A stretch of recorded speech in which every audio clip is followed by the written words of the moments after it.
Sorry, Bill and Ted. Sorry, Blues Brothers.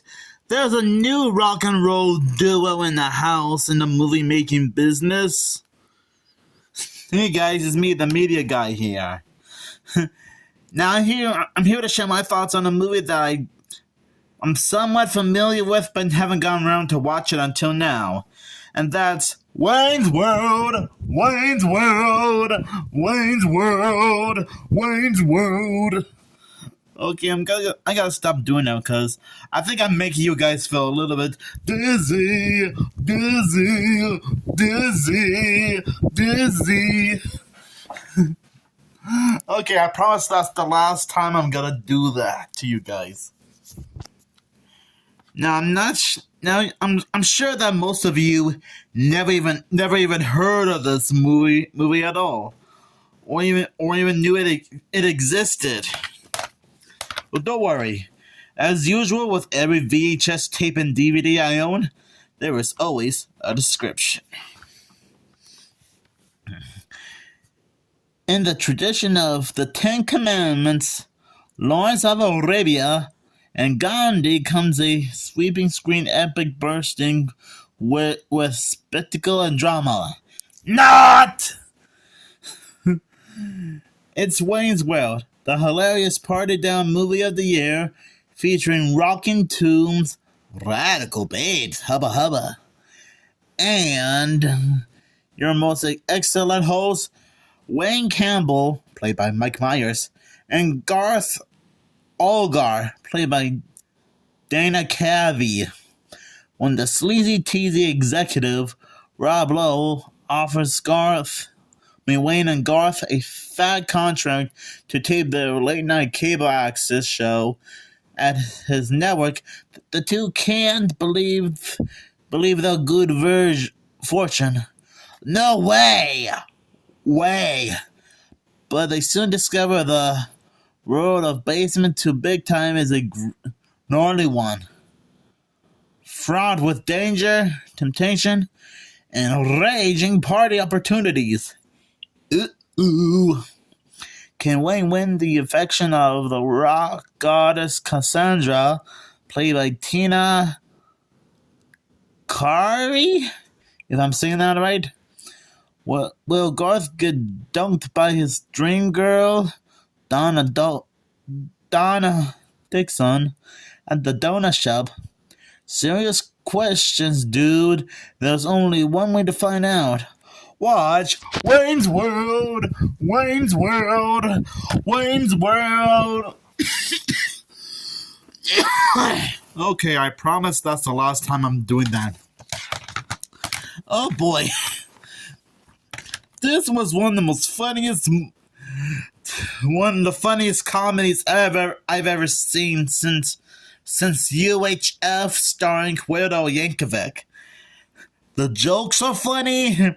The idea of Wayne's World being part of a small cable station to a big time network is pretty cool.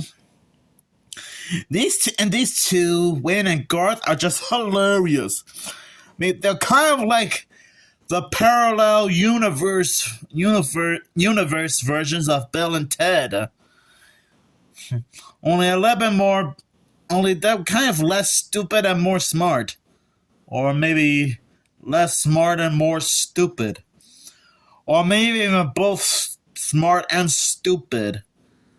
Okay, I'm probably making it even more confusing. But yeah, this is a great movie.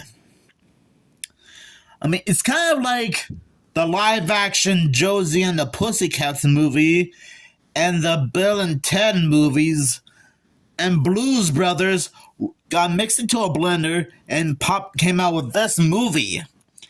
And yes, before you guys say anything, I know it's weird to compare this movie with Bill and Ted, the Blues Brothers, and the live-action Josie and the Pussycats movie, which you are technically right. But hey, I'm just doing the best with what I'm talking about here. There are a lot of great jokes in this movie that do seem to work when you think about it.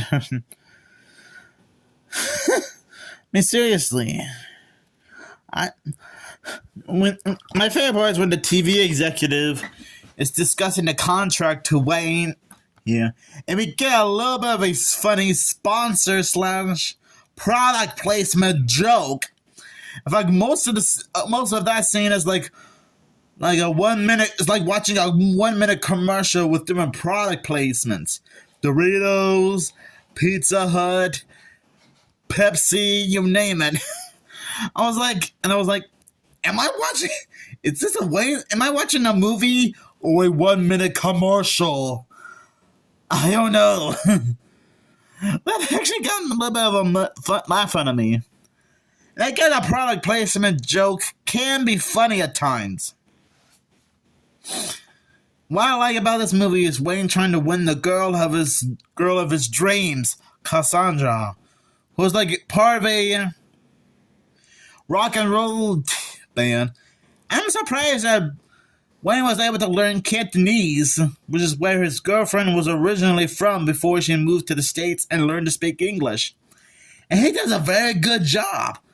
Well, he actually had a bit of a training tape to help him learn how to speak Cantonese, which is actually pretty cool.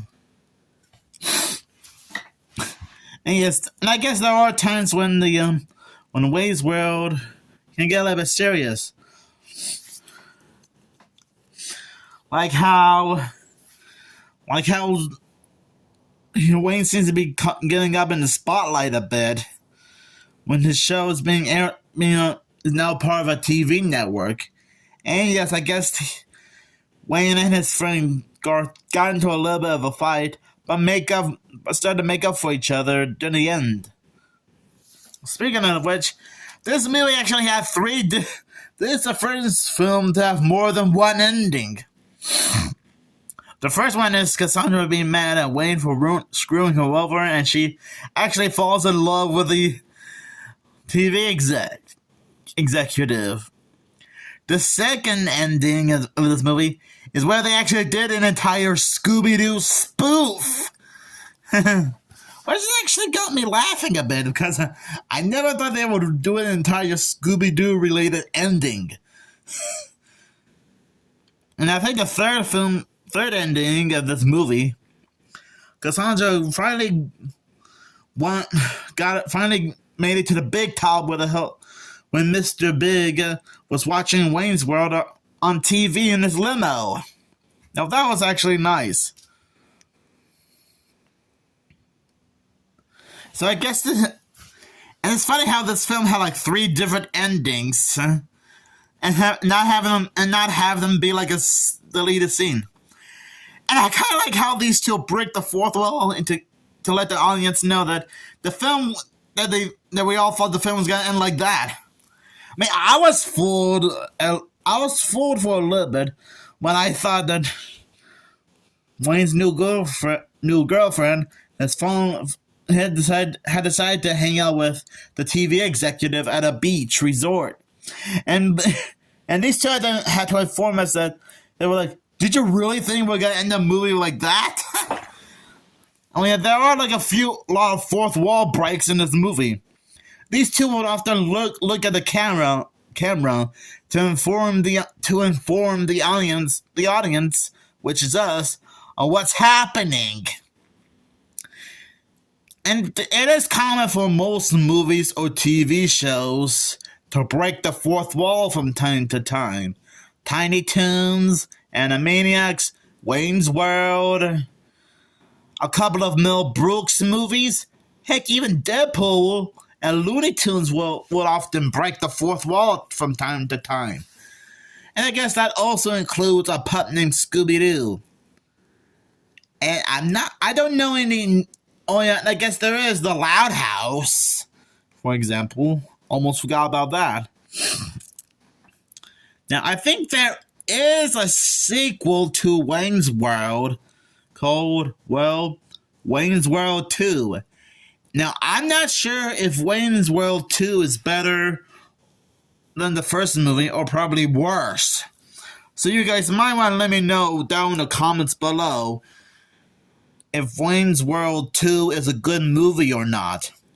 And And maybe someday I might find a VHS or DVD copy of this movie someday. I mean, I am talking about Wayne's World 2. But anyways, I think Wayne's World is a hilarious comedy movie. There's plenty of laughs, great jokes, and I'm glad that these two are finally getting the respect they need by having their show be on public television. Oh yeah, I almost forgot that they did reference Laverne and Shirley for a little bit. But anyways, I'll give this movie 5 television stations out of 5. Because that's how good the movie is. Now, I'm not sure what the cast and crew behind Wayne's World are doing.